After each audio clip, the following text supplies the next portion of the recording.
Salam alaikum wa rahmatullah. Chers étudiants, bonjour. J'espère que vous allez bien.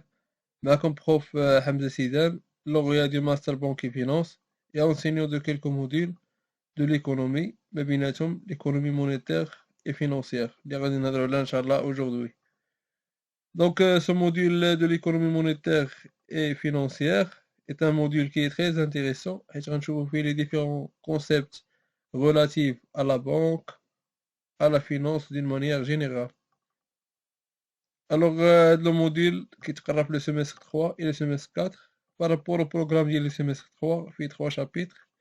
Le premier chapitre fait l'évolution des formes et des fonctions de la monnaie. Donc, fait le chapitre, il s'agit dans un premier temps de définir ce qu'est la monnaie et la monnaie.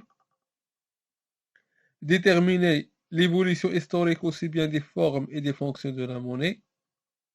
Et on va préciser qu'on ne peut comprendre cette évolution des formes et des fonctions de la monnaie qu'à la condition de les lier à l'évolution de l'activité économique.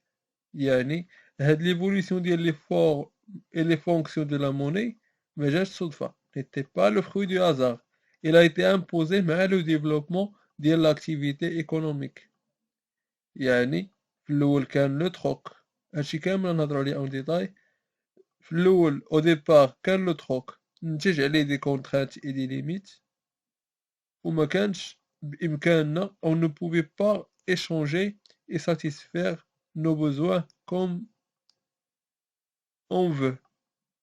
Donc, on avait besoin d'un moyen ou un instrument d'échange pour permettre ou bien pour élargir l'espace d'échange, يعني pour satisfaire nos besoins.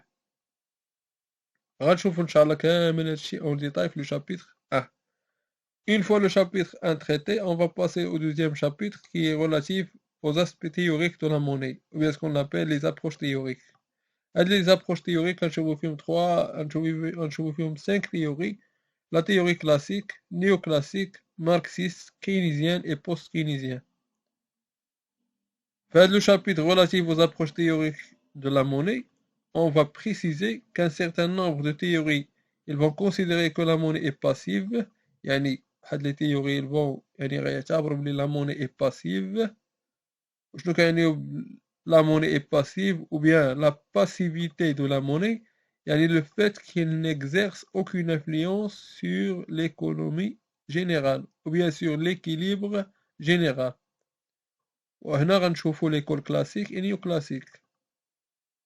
Et de l'autre côté, on va considérer ou bien on va constater qu'un certain nombre de théories économiques, ils vont considérer que cette monnaie comme étant une monnaie active. يعني عندها une influence sur l'équilibre général. وهنا غنشوفوا la théorie marxiste et keynésienne et post-keynésienne. Et par la suite, on va traiter le chapitre 3 relatif à la création monétaire. Dans le chapitre, on va voir 3 points essentiels. Le premier point, les mécanismes de la création monétaire, et comment est-elle créée cette monnaie.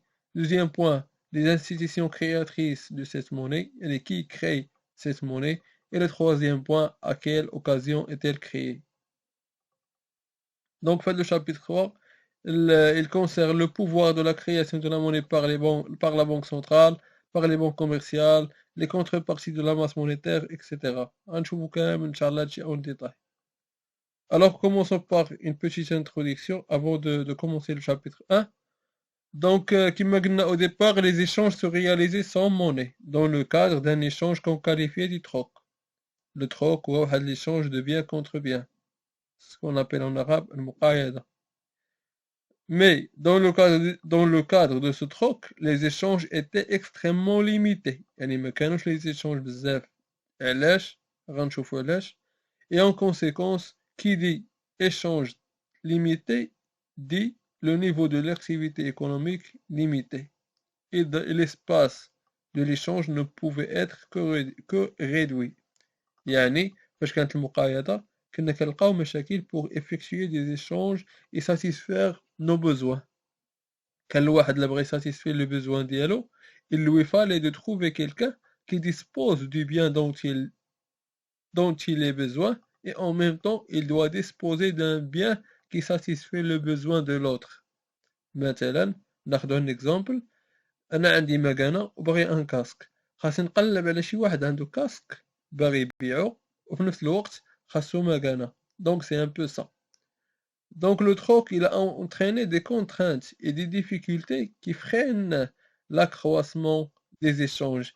Et qui dit accroissement des échanges, dit accroissement de l'activité économique. Donc le troc, il va freiner l'accroissement de l'activité économique. Donc, pour éliminer ou supprimer ce type de difficulté, il a fallu rechercher un moyen ou un instrument d'échange qui permette de développer le niveau des échanges et par conséquent développer le niveau de l'activité économique. Et cela coïncide donc avec l'apparition de la monnaie. Donc, on va passer au chapitre 1.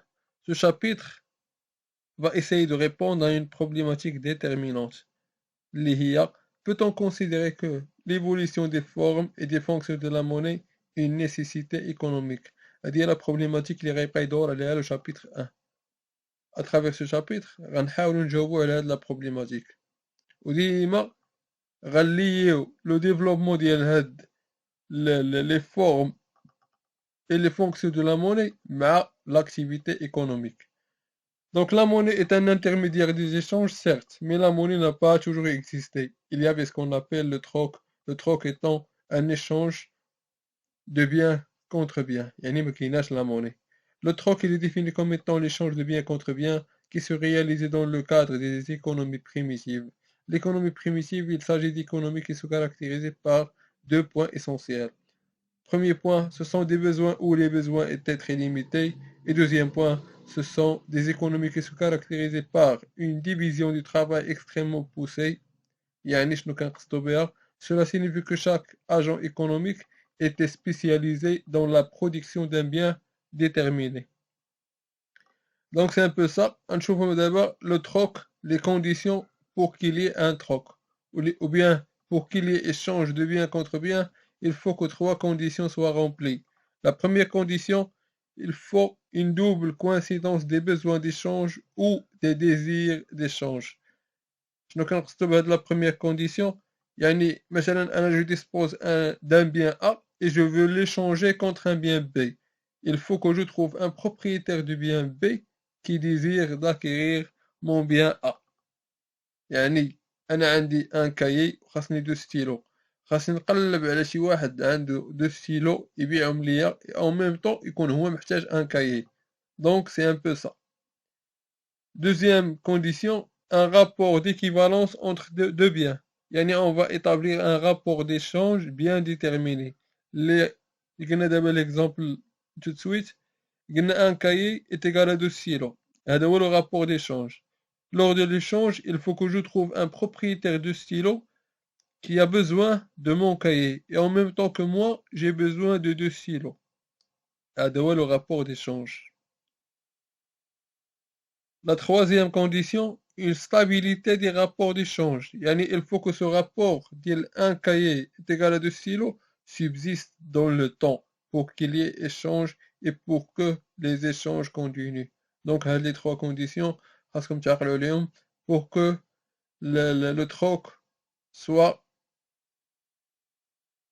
soit bien établi. يعني باش يكون le troc خاص يكونوا هاد les trois conditions. Et par conséquent, le troc est un système. Mais ملي شفنا هاد les trois conditions غادي نخرجوا بالريزولtat ديال le troc ne peut être que un système limitatif du niveau des échanges, limitatif de l'activité économique, il ne peut se réaliser que dans un espace réduit. يعني من خلال هاد les conditions le troc يمكن يكون غير واحد le système اللي كيليميتي لينا les échanges. وكما قلنا كي دي limite du niveau des échanges dit limite de l'activité économique. من جهة أخرى le troc il implique deux coûts essentiels. قد يسولوكم شنو هما les coûts اللي ناتجين على le troc. عندنا deux types de coûts qui est le premier type de coût le coût de transaction et le deuxième type le coût d'attente. Le coût de transaction de la définition شرح راسها. Il se peut que lors de l'échange j'ai pas pu trouver quelqu'un qui m'offre dont j'ai besoin contre le produit dont je dispose. يعني كنت بغيت deux stylos عندي un cahier ما لقيتش هذا اللي غيتبادل معايا donc je vais être dans l'obligation de me déplacer pour le trouver غادي نبقى نقلب هنا وهنا وهنا وهنا باش نلقى هذاك l'individu ou bien هذاك الشخص اللي غيتبادل معايا donc هذاك le déplacement هو le coût de transaction lors du déplacement ou bien en me déplaçant pour le chercher je ne produis pas يعني في هذاك le déplacement ما كنديرش واحد la production donc c'est un coût pour moi وهذا le coût on le qualifie comme étant un coût de transaction. Le deuxième type de coût c'est le coût d'attente. هذا le coût d'attente هو le coût généré lors de mon attente. هذاك الانتظار اللي كنبقى نقلب على داك الشخص اللي غيتبادل معايا بلا ترانزاكسيون اللي باغي انا يعني ان كايي ايكال دو ستيلو في هذيك المده اللي كنتسنى سي ان كو كون كاليفي دو كو داتونت دونك نختمو بهاد لا كونكلوزيون c'est que l'échange par le biais du troc ne pouvait être que limitatif et du niveau des échanges et du niveau de l'activité économique.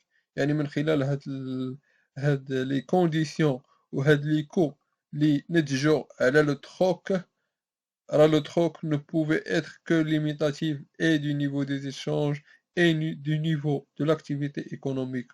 وفي هاد السياق بانت la nécessité dans ce contexte بانت la nécessité de trouver un moyen ou bien un instrument qui permet d'accroître ou bien qui contribue à l'accroissement du niveau des échanges et qui dit accroissement du niveau des échanges dit accroissement de l'activité économique. Donc c'est un peu ça. هنا غنكونوا شفنا les caractéristiques et les conditions et les coûts ديال le troc. Inch'Allah في la séance prochaine غنشوفوا les formes et les fonctions de la monnaie. يعني من خلال هاد les coûts وهاد les contraintes اللي نتجوا على le troc هنا فين بانت la nécessité